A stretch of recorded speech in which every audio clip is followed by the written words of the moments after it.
मेरा नाम अशोक है। मेरा लखनऊ में अपना छोटा सा होटल था। मेरे आगे पीछे कोई नहीं था। मैं यहाँ लखनऊ में नौकरी करने के लिए आया था। फिर भगवान ने मेरी किस्मत ऐसे पलट दी थी कि मैंने यहीं पर अपने छोटा सा होटल खोल लिया था। मेरी ज़िंदगी यहाँ पर अच्छी चल रही थी। मेरे माता पिता तो मुझे इस दुनिया से छोड़कर जा चुके थे। मेरे कुछ रिश्तेदार थे जो लखनऊ में ही रहते थे। मैं अपने रिश्तेदारों के यहाँ आकर छोटी सी नौकरी करने लगा था। फिर मेरी खूब तरक्की हुई थी और मैंने अपना एक होटल कर लिया था जो सिर्फ मेरा ही था और जिसका मालिक भी मैं ही था। ज़िंदगी अच्छी और सुकून से गुजर रही थी क्योंकि कोई टेंशन नहीं थी। मेरे होटल में 8 लड़के काम किया करते थे, खाना बनाते थे और मैं उन लोगों पर नज़र रखता था। मेरा होटल छोटा ज़रूर था पर यहाँ का खाना बहुत टेस्टी था। लोग दूर दूर से खाना खाने के लिए मेरे होटल में आते थे। मुझे अपनी ज़िंदगी सबसे ज़्यादा अच्छी लगने लगी थी क्योंकि भगवान की कृपा से सब कुछ अच्छा चल रहा था। मेरी उम्र 28 साल की हो गई थी। मैं शादी करके अपना परिवार आगे बढ़ाना चाहता था, लेकिन अभी तक मैंने किसी लड़की को पसंद नहीं किया था और ना ही मेरा कहीं रिश्ता लगा था। फिर एक दिन मैं अपने होटल में अपने ऑफिस में बैठा हुआ था जब मैंने एक लड़की को देखा था। वो मुझे पहली नज़र में देखते ही भाग गई थी। वो मुझे बहुत अच्छी लगी थी, लेकिन उसके चेहरे पर एक अजीब सी उदासी थी और मेरे सामने बैठी हुई थी और मैं उसकी तरफ बार बार देख रहा था। यह सोच रहा था कि ये क्यों परेशान है और इसे क्या प्रॉब्लम है। अजीब सी बात है ना कि मेरा उससे कोई रिश्ता नहीं था और ना ही कोई संबंध था, लेकिन मैंने उसकी परेशानी को महसूस कर लिया था। फिर वो बेचैन होकर रिक्वेस्ट भरे अंदाज में मुझसे कहने लगी कि मैं बहुत मजबूर हूँ, मुझे आपके होटल के बारे में पता चला तो मैं यहाँ पर आ गई। क्या आप मुझे नौकरी पर रख सकते हो? प्लीज़ इनकार मत करना और मुझे नौकरी दे देना। बहुत दूर से यहाँ पर आई हूँ। मैं यहाँ से निराश होकर नहीं जाना चाहती। मेरे होटल में हर तरह के लोग खाना खाने के लिए आते थे और तो और मेरा पूरा का पूरा स्टाफ मेल था, उसमें कोई भी फीमेल नहीं थी। मैंने सोचा कि अगर मैंने उसे नौकरी दे दी तो मुझे उसकी जिम्मेदारी उठानी पड़ेगी और ये मेरे होटल के रूल्स के खिलाफ है। मैं यहाँ पर किसी लड़की को नौकरी नहीं देना चाहता। इतने सारे लड़कों में एक अकेली लड़की, कहीं मेरे होटल का नाम बदनाम ना हो जाए। बस इसी वजह से मैंने उसको नौकरी देने से साफ साफ मना कर दिया था। वैसे तो मुझे उसे काम देने में कोई प्रॉब्लम नहीं थी क्योंकि मैंने अपने होटल के रूल्स खुद ही बनाए थे। मैं यहाँ का मालिक था, इसलिए यहाँ पर मेरी ही मर्जी चलती थी। और फिर इस लड़की को यहाँ रखने से कहीं कोई प्रॉब्लम ना हो जाए। उसने फिर से कहा, सर प्लीज़ देख लीजिए, अगर कोई गुंजाइश हो जाए तो मैं बहुत मजबूर हूँ और बहुत उम्मीदों के साथ यहाँ पर आई हूँ। उसका इतना मासूम चेहरा और उसकी इतनी मासूमियत भरी बात सुनकर मेरा दिल पिघल गया था। मैं कोई बुरा आदमी नहीं था क्योंकि हर मर्द बुरा नहीं होता। मैंने सोच लिया था कि मुझे उसकी मदद करनी ही होगी। मैंने कहा कि ठीक है और मैंने उसे अपने होटल के सारे काम समझा दिए थे और बता दिया था कि तुम कहाँ पर क्या काम करोगी। उसे मैंने सब्जी वगैरह काटने का, चीज़ों को फ्राई करने और मसाला पीसने का काम बता दिया था। वैसे और काम करने के लिए मैंने लोग रखे हुए थे। इस बात से वो बहुत खुश हो गई थी। उसने फिर से कहा था कि आपका बहुत धन्यवाद, मैं बहुत ज़्यादा मजबूर हूँ, आपने मजबूर की मजबूरी को समझा। मैंने कहा कि बार बार अपनी मजबूरी के बारे में मत कहो, मैं तुम्हें शर्मिंदा नहीं करना चाहता, मैं तुम्हारी मदद कर सकता हूँ। तो मैंने तुम्हारी मदद कर दी। फिर मैंने उसे महीने की सैलरी भी एडवांस में दे दी थी। मेरे यहाँ काम करने वाली लड़की ने मुझसे कहा कि सर आपने इस लड़की को यहाँ नौकरी देकर अच्छा नहीं किया और फिर आपने उसे पहले ही दिन 1 महीने की सैलरी एडवांस भी दे दी। कुछ लोग बहुत लालची होते हैं, आप देखना ऐसा ही ना हो कि वह कल काम पर ही ना आए और आपके पैसे लेकर फरार हो जाए। लेकिन वो अगले दिन काम पर आ गई थी और उसने एक दिन की छुट्टी नहीं की थी। वो लगातार काम कर रही थी, टाइम से आती थी और टाइम से ही अपने घर चली जाती थी। और अब उसे मेरे होटल में काम करते हुए 1 महीना हो गया था। अपने 1 महीना पूरा होते ही उसने मुझसे एक अजीब सी फरमाइश कर दी थी। उसने मुझसे कहा था कि सर मुझे पैसों की ज़रूरत है। तो मैंने उसके एक बार के ही कहने पर उसे कुछ पैसे दे दिए थे। उसने कहा कि नहीं, मुझे और भी ज़्यादा पैसे चाहिए, अगर आप चाहो तो मैं आपके लिए कुछ भी कर सकती हूँ। मुझे पता चला कि आपकी शादी नहीं हुई है, अगर आप चाहो तो मैं एक दिन के लिए आपकी पत्नी बनकर आपके साथ रात गुजार सकती हूँ। मैंने जब उसकी बात सुनी तो मेरे होश उड़ गए थे क्योंकि उसने बात ही ऐसी कर दी थी। मैंने फ़ौरन उसका हाथ पकड़ा और उसे ऑफिस के अंदर ले गया था और फिर मैंने उस पर डांट लगाई थी। कहा था कि यह तुम कैसी बकवास कर रही हो, तुम्हें ऐसी बातें करते हुए शर्म नहीं आती। पैसों के लिए तुम इतनी गिर गई हो कि तुम साफ साफ शब्दों में मुझसे बात कर रही हो। उसने मुझे अपने नाम अनामिका बताया था। उसने ढीले ढीले कपड़े पहने हुए थे और वो सलवार कमीज पहनी हुई थी। उसके सिर पर दुपट्टा भी रखा हुआ था। वो देखने में जवान और बेहद खूबसूरत थी और मेरे होटल में काम करने लगी थी। मेरी डांट पर वो बहुत शर्मिंदा हुई थी और उसके बाद उसने मुझसे कभी भी कोई गलत बात नहीं कही थी।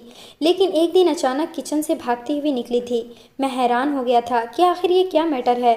मैं किचन में गया तो स्टाफ के सारे ही लड़के अपने अपने काम में बिजी थे। मैंने उन लड़कों से कहा कि अनामिका यहाँ से इस तरह से भागती हुई क्यों निकली है? क्या तुम लोगों ने उसके साथ कुछ किया तो नहीं? वो कहने लगी, नहीं नहीं सर, हम में से किसी ने कुछ भी नहीं किया, लेकिन मुझे शक था कि जिस तरह से डर कर भागी है जरूर कोई ना कोई बात थी। अगले दिन जब वह सुबह काम पर आई तो मैंने उससे पूछा था कि तुम्हें कल क्या हो गया था, कल तुम इस तरह से क्यों भाग गई थी? उसने कहा कि आपके होटल में काम करने जो नौकर हैं, जो सांवले रंग का है, मैं उसका नाम तो नहीं जानती, लेकिन उसने मेरे साथ बदतमीजी करने की कोशिश की है। मैं समझ गया था कि वह किसकी बात कर रही है।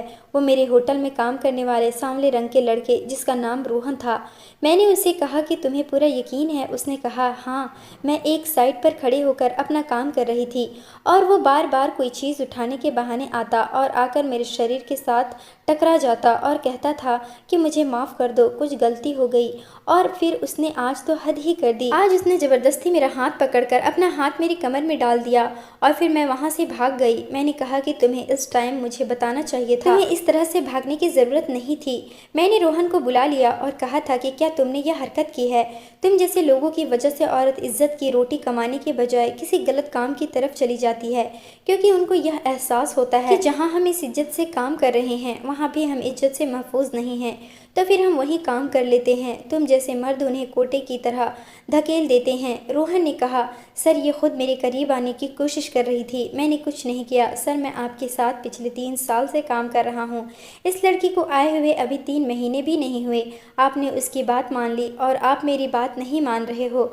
बात तो रोहन की सही थी, लेकिन फिर मुझे एक और लड़के ने इशारा किया कि ये लड़का ही गलत है, इसी ने लड़की को छेड़ा है। बस फिर मैंने फ़ौरन ही फैसला कर लिया था कि मैं उसे नौकरी से निकाल दूंगा। मैंने रोहन से कहा कि मैं तुम्हारा हिसाब फाइनल कर देता हूँ, तुम यहाँ से चले जाओ। और वो मेरे होटल से चला गया। जाते जाते कहकर गया कि सर इस लड़की की वजह से आपने मुझे काम से निकाल दिया। ये लड़की आपको एक दिन अपना असली रूप ज़रूर दिखाएगी, फिर आपको पता चलेगा कि मैं सही था और ये गलत। जाहिर सी बात है, मैंने उसे काम से निकाल दिया था तो वो मेरी इस बात पर तारीफ़ तो नहीं कर सकता था, इसलिए वह इसका नाम भी बदनाम करते हुए वहाँ से चला गया था। लेकिन शाम को मुझे मेरे ही स्टाफ ने कहा था कि सर आपने इस लड़की को यहाँ पर रखकर अच्छा नहीं किया, क्योंकि अब इस तरह के मैटर्स तो होते ही रहेंगे। एक जवान और खूबसूरत लड़की का इतने सारे लड़कों में काम करना कोई मजाक बात नहीं। और आप यह भी जानते हैं कि यहाँ पर काम करने वाले सारे ही लोग परदेसी हैं और अपनी अपनी पत्नियों से दूर हैं। कोई 4 साल से अपने घर नहीं गया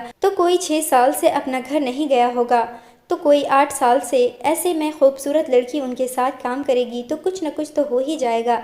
मैंने कहा कि तुम कैसी बातें कर रहे हो? क्या किसी मर्द से इतना भी कंट्रोल नहीं होता कि वो अपनी पत्नी से नहीं मिला तो वो किसी भी औरत पर हाथ डाल देगा? मैंने कहा कि आपको मर्दों के बारे में अभी पता ही कहाँ है। इस दुनिया में बहुत सारे ऐसे मर्द हैं जिनका सिर्फ अपनी पत्नियों से ही दिल नहीं भरता, बल्कि दूसरी औरतों पर भी नज़र रखते हैं। लोग तो पत्नी होते हुए भी दूसरी शादी कर लेते हैं और उसकी पत्नी को कुछ पता ही नहीं चलता। उस लड़की ने कहा कि मर्द को शादी करने की परमिशन है, तो वह इस चीज़ का बहाना न बनाए कि हम तो दूसरी शादी सिर्फ गलत काम के लिए ही कर रहे हैं और किसी भी मर्द को अपनी पहली पत्नी को धोखा नहीं देना चाहिए। अगर उसकी दूसरी शादी किसी मजबूरी की वजह से हो जाती है तो वह उसे सहारा देना कि उस औरत के साथ कोई गलत काम करे। मैंने उससे कहा कि अगर अभी मैं आपको काम पर मैंने रखा है तो उसकी हिफाजत भी मैं ही करूँगा।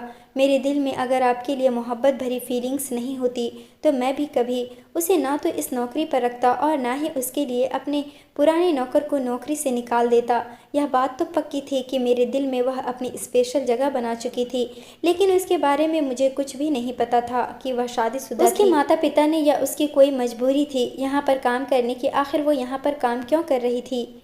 मुझे उससे धीरे धीरे ये सब कुछ पूछना था और अगर वह कुंवारी थी तो फिर मैं उससे शादी करना चाहता था और उसके साथ अपनी पूरी ज़िंदगी गुजारना चाहता था। यहाँ तक मेरा अंदाज़ा था। मुझे नहीं पता था कि वो शादीशुदा थी, क्योंकि उसे देखकर कहीं से भी नहीं लगता था कि वह शादीशुदा है। वो कम उम्र की थी, उसकी उम्र लगभग 22 साल होगी। वो तो एक कमसिन सी जवान लड़की थी। जब होटल में रात को थोड़ा खाना बच जाता था तो वह खाना पैक करके अपने साथ ले जाया करती थी।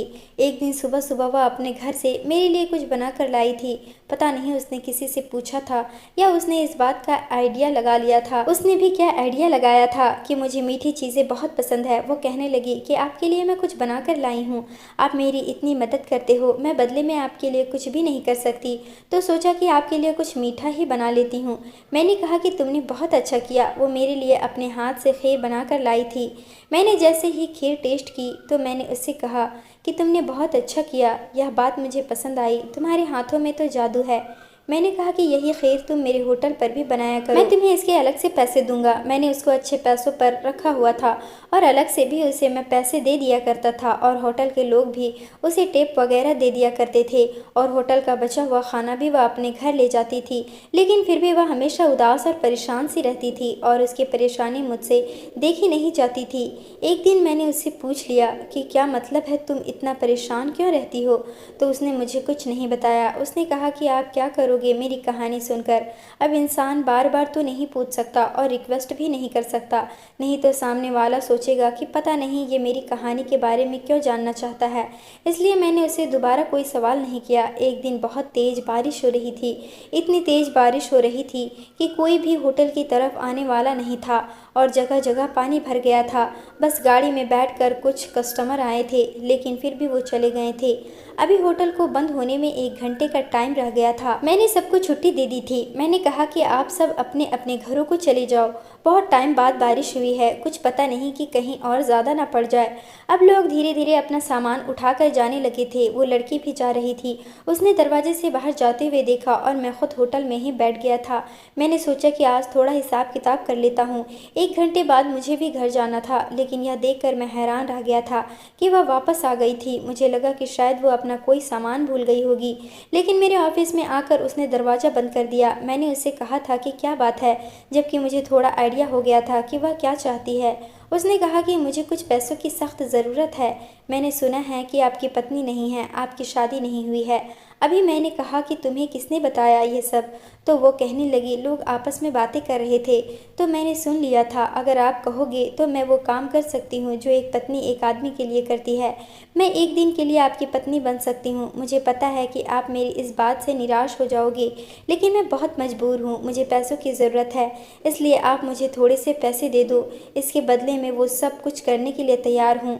मैंने उसे हैरान होकर देखा था, क्योंकि इससे पहले जब उसने यही बात कही थी तो मैं उससे बहुत डरता था। मैं जिस लड़की से शादी करना चाहता था वो मुझे इस तरह से ऑफ़र दे रही थी, वह भी रात के टाइम पर, जब इस होटल में सिवाय मेरे और उसके कोई भी नहीं था। जब कोई मर्द अपनी पसंद की लड़की के मुंह से इस तरह की बात सुनता है तो वह क्या सोचता है? जाहिर सी बात है वो यही सोचेगा कि ये लड़की तो ठीक नहीं है, लेकिन वह शक्ल से ही बहुत ज़्यादा मजबूर लग रही थी। आखिर उसकी ऐसी क्या मजबूरी थी? अब तो मेरा दिमाग घूम गया था। जब खुद ही फल मेरी गोद में गिरने को तैयार था तो मैं क्यों पीछे हटता? मैंने उसका हाथ पकड़ लिया और उसे होटल के रूम में ले गया था।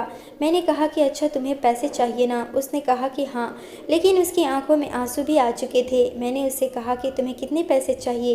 1 दिन के लिए तुम मेरी पत्नी बनना चाहती हो? अगर मैं तुम्हें कुछ दिनों के लिए अपनी पत्नी बनाना चाहूँ तो चलेगा, लेकिन तुम्हें पैसे बहुत मिलेंगे। पहले तो उसने कहा कि हाँ, लेकिन मेरी माँ बीमार है, वह बहुत ज़्यादा बीमार है।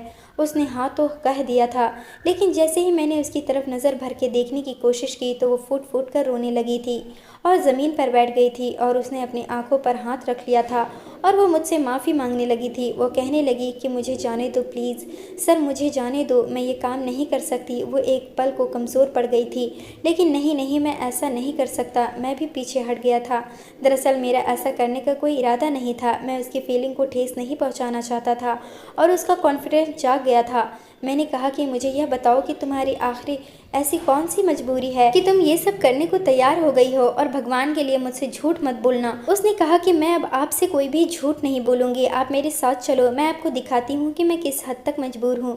मैंने अपनी गाड़ी निकाली और कहा कि ठीक है चलो मेरे साथ। हम दोनों गाड़ी में बैठ गए थे और अब वो मुझे रास्ता बताती जा रही थी और हम जा रहे थे। रास्ता बहुत दूर तक जा रहा था, हम लोग अब काफ़ी दूर आ गए थे। अब मुझे थोड़ा डर भी लग रहा था कि मैं एक होटल का मालिक हूँ और ये लड़की मेरे पास आती है और कहती है कि मुझे काम काम चाहिए, फिर अपनी अदाओं से मुझे लुभाने की कोशिश करती है, फिर मुझे गलत काम करने का ऑफ़र देती है और अब कह रही है कि आप मेरे साथ चलिए।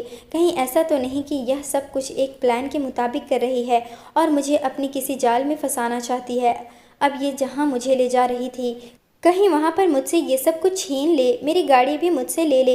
मेरी जेब में कुछ पैसे भी थे, मेरे पास 2 महंगे महंगे मोबाइल भी थे।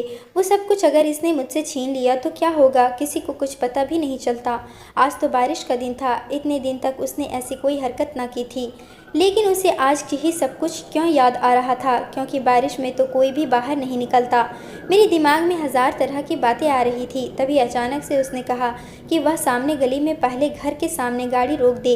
ये घर मुझे बहुत छोटा सा लग रहा था। ऐसा लगता था घर की दीवारें तो पक्की है, लेकिन शायद ऊपर से छत कच्ची बनी हुई है। वह भी गाड़ी से उतर गई थी और हम लोग घर के अंदर चले गए थे। घर की हालात देखकर आइडिया हो रहा था कि यहाँ पर गरीबी राज करती थी। इस घर में कुछ भी नहीं था, सामने ही किसी बच्चे की टूटी फूटी खिलौने पड़े हुए थे। मैं समझ गया था कि ये लड़की शादीशुदा है और उसके तो बच्चे भी हैं, लेकिन इतने दिनों से वो काम पर आती रही और वो बच्चों को अपने साथ नहीं लाती थी। इसका मतलब यह अपने बच्चों का घर पर ही छोड़कर जाती थी। बच्चे की चीज़ें तो पड़ी हुई थी, मगर बच्चा कहीं भी नजर नहीं आ रहा था। यहाँ पर एक बच्चे की पुरानी सी वॉकर थी और कुछ खिलौने थे, उन पर बहुत सारी धूल जमी हुई थी, लेकिन शायद बच्चा कमरे में था। वो मुझे कमरे में ले गई, लेकिन सामने का नज़ारा देखकर तो मेरे पैरों तले से जमीन निकल गई थी, क्योंकि उस कमरे के अंदर बिस्तर पर एक आदमी पड़ा हुआ था जिसका आधा शरीर लाचार हो चुका था, लेकिन वह जाग रहा था और कुछ अजीब अजीब से इशारे करते हुए वह उस लड़की से पूछने लगा कि ये कौन है। उस लड़की का नाम अनामिका था। अनामिका ने भी इशारे से बताया कि ये मेरे सर हैं, जहाँ पर मैं काम करती हूँ, यह वहाँ के मालिक हैं। फिर उसने उस आदमी पर ब्लैंकेट डाल दिया था और उसे पानी पिलाने लग गई थी। उसके बाद उसने दवाई खिलाई थी। फिर उसने मुझसे कहा कि सर आइए ना, बाहर आकर बैठ जाओ। मैं कमरे से बाहर आ गया था। यहाँ पर एक कमरा और था और बाहर सिर्फ एक छोटा सा आंगन बना हुआ था। मैं आंगन में कुर्सी पर बैठ गया था और यह सोचने लग गया था कि घर में बच्चे के खिलौने तो पड़े हुए हैं, लेकिन बच्चा मुझे कहीं पर भी नजर नहीं आया। फिर अनामिका बाहर आ गई थी और एक छोटे से स्टूल पर मेरे सामने आकर बैठ गई थी। उसने कहा कि आपको मेरा घर कैसा लगा। मैंने उससे कहा तुम्हारा ये घर बहुत अच्छा है। फिर उसने मुझे बताया कि अंदर जो आदमी लेटा हुआ है ना, वो मेरा पति है। यह सुनकर तो मेरे हाथ में जो पानी का गिलास था हाथ से छूटकर गिर गया और चकनाचूर हो गया था, क्योंकि मैं तो उसे अपनी पत्नी बनाना चाहता था और यह पहले से ही शादीशुदा निकली थी। उसने कहा कि क्या हुआ सर, आप ठीक तो हैं? मैंने कहा कि हाँ ठीक हूँ। फिर उसने कहा मेरा पति बीमार है और मैं उसी के इलाज के लिए पैसे जमा करती हूँ। मैंने कहा कि हाँ ये तो मैंने देख लिया, तुम सच में बहुत मजबूर हो। क्या हुआ था तुम्हारे पति को जो उनकी हालात ऐसी हो गई? इस पर अनामिका ने कहा कि मुझे नहीं पता कि उसे क्या हुआ था। मैंने कहा कि तुम्हारा क्या मतलब है, तुम्हें ये नहीं पता कि तुम्हारे पति के साथ आखिर हुआ क्या था? उसने कहा कि जब मेरी उससे शादी हुई थी तब भी वह ऐसा ही था। मैंने कहा यह तुम क्या कह रही हो? तुम्हारी शादी कैसे इंसान के साथ करवा दी गई थी जिसे पैरालिसिस है? आखिर किसने तुम्हारी शादी किसने इसके साथ करवाई थी और तुम्हारी शादी को कितने साल हो गए? अनामिका ने बताया कि मेरी शादी को 5 साल हो गए। पहले सिर्फ उसके हाथ पैरालिसिस हुआ था। उसके साथ मेरी ज़िंदगी बहुत बुरी गुजर रही थी, क्योंकि वो एक हाथ से लाचार हो गया था। यह मुझसे लड़ता झगड़ता मारपीट करता था। भगवान ने हमें औलाद भी दी थी, लेकिन वो भी इस दुनिया से चली गई। मेरी बेटी 2.5 साल की थी। मेरी बेटी बहुत ज़्यादा बीमार हो गई थी, उसे निमोनिया हो गया था और वो बुखार से तड़प रही थी। और फिर भगवान ने उसे अपने पास बुला लिया, इसलिए क्योंकि उसका यहाँ पर ख्याल रखने के लिए कोई भी नहीं था। मैं तो लोगों के घरों में काम करने जाती थी। मैंने कहा कि तुम्हारी शादी से इंसान के साथ आखिर किसने करवाई थी?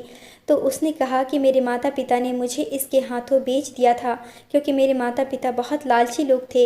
यह मुझसे उम्र में बहुत बड़ा है और इसने मेरी खूबसूरती देखते हुए मुझे मेरे माता पिता से ख़रीद लिया था।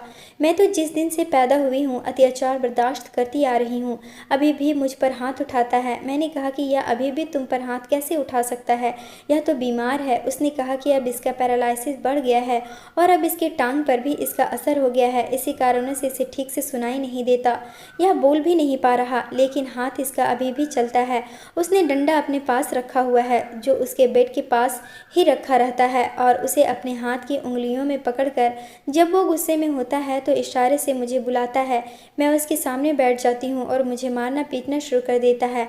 तभी तो मैं ढीले ढीले कपड़े पहनती हूँ ताकि मेरे शरीर पर जख्म के निशान हैं वो किसी और को ना दिख जाए। अगर कोई मेरे जख्म गिनने बैठ गया तो उसे सुबह हो जाएगी। यह आदमी मुझ पर बहुत अत्याचार करता है। है। उसकी ये बातें सुनकर तो मेरी आंखों में आंसू आ गए थे। मैंने कहा कि तुम इस घटिया इंसान का इतना ख्याल रखती हो, तुम इसे छोड़ क्यों नहीं देती, और तुम उसके लिए पैसा भी कमाती हो, और इस आदमी के लिए तुम मेरे सामने भी रात गुजारने के लिए तैयार हो गई थी। अरे तुम इसको मार क्यों नहीं देती हो? ऐसे लोगों का इस दुनिया में जीने का कोई हक नहीं जो औरत को कुछ नहीं समझती, और वो भी एक ऐसी औरत को जो घटिया मर्द के लिए इतनी मेहनत से पैसा कमाती है और उसका ख्याल रखती है। मुझे तो बहुत ही गुस्सा आ रहा था। शायद मैं खुद भी कभी ऐसा नहीं करता, लेकिन उस समय मैं इसको इस तरह की एडवांस देने लगा था। उसने कहा कि मैं क्या करूं, यह जैसा भी है पर है तो मेरा पति ही, और मैं अपना सुहाग नहीं उजाड़ सकती जब तक इसकी सांसें चल रही है। मैं इसकी पत्नी हूँ। मेरी ज़िंदगी में शामिल होने वाले लोगों ने मिलकर मेरे साथ बहुत बुरा किया, लेकिन मैं बुरी इंसान नहीं हूँ। यह मेरे साथ इसलिए बुरा कर रहा है क्योंकि मुझे भी बुरा बनाना चाहता है। यह सब तो जाएंगे ही एक दिन नर्क में, और इसने सवाल भी ज़रूर किया जाएगा। इसको सज़ा भी ज़रूर मिलेगी, लेकिन अगर मैंने इसके साथ कुछ बुरा किया तो फिर मुझे भी सज़ा मिलेगी। फिर मेरे साथ बुरा करने वाले लोगों में और मुझ में क्या फ़र्क रह जाएगा?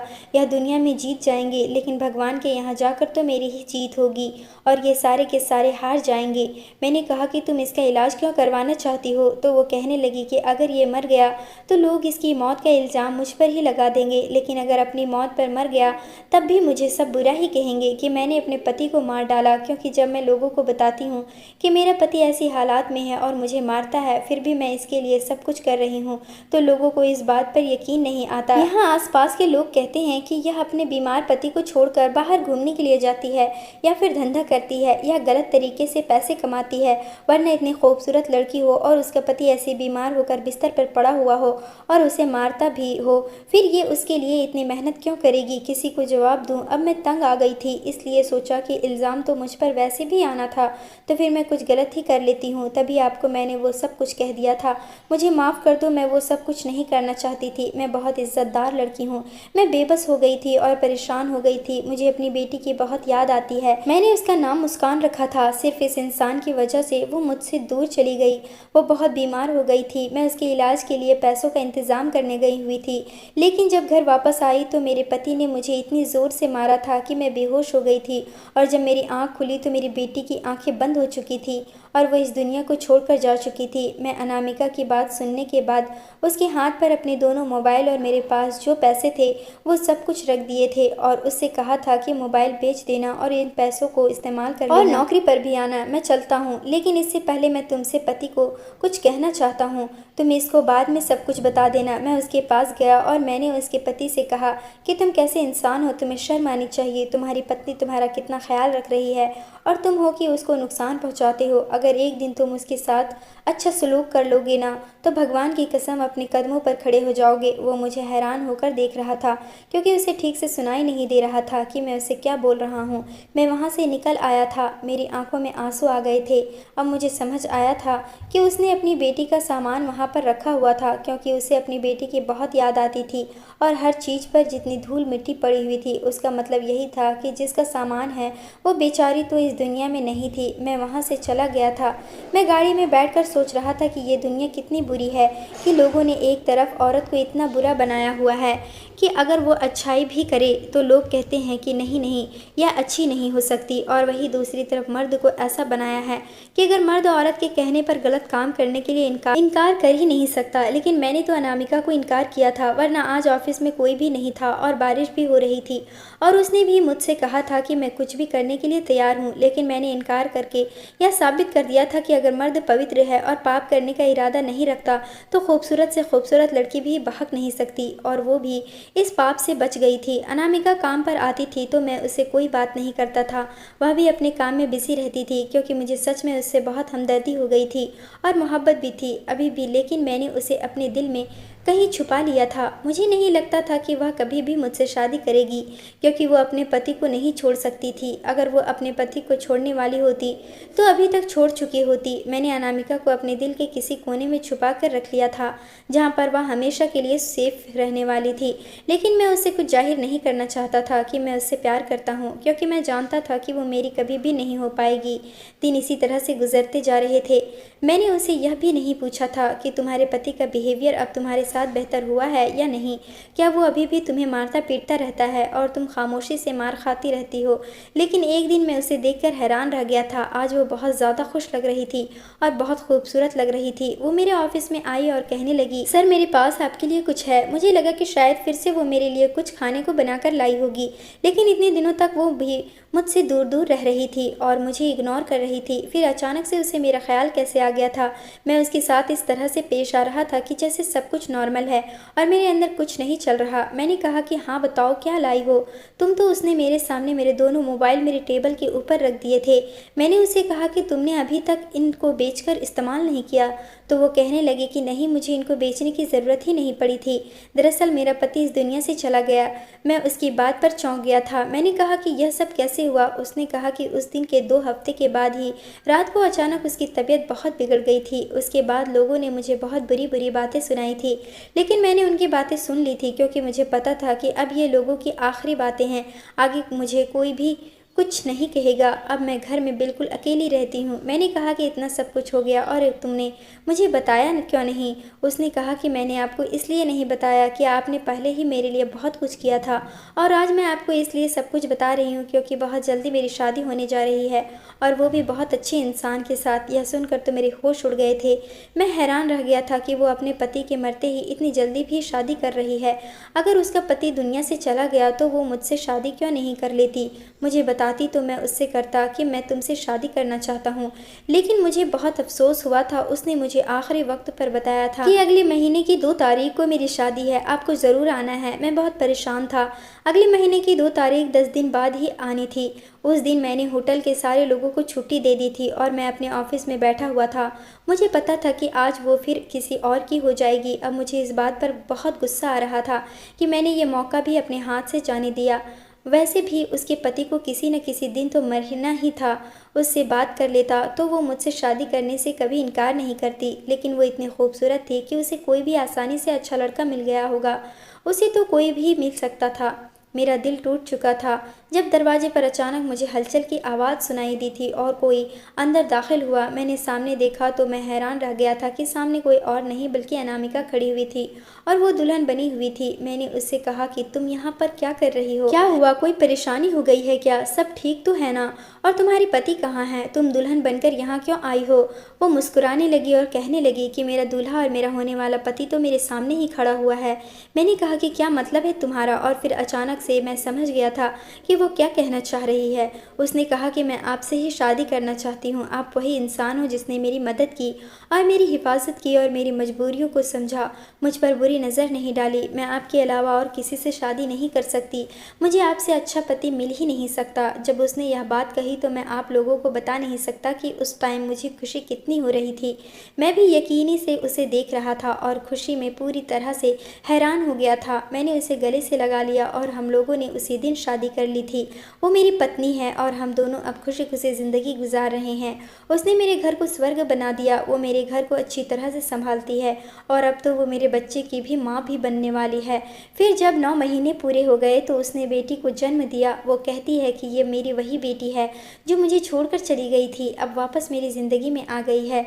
मैं इसका नाम मुस्कान ही रखूँगी। मैं भी उससे कहा कि ठीक है, इसका नाम मुस्कान। उसने मेरे घर को घर बना दिया था।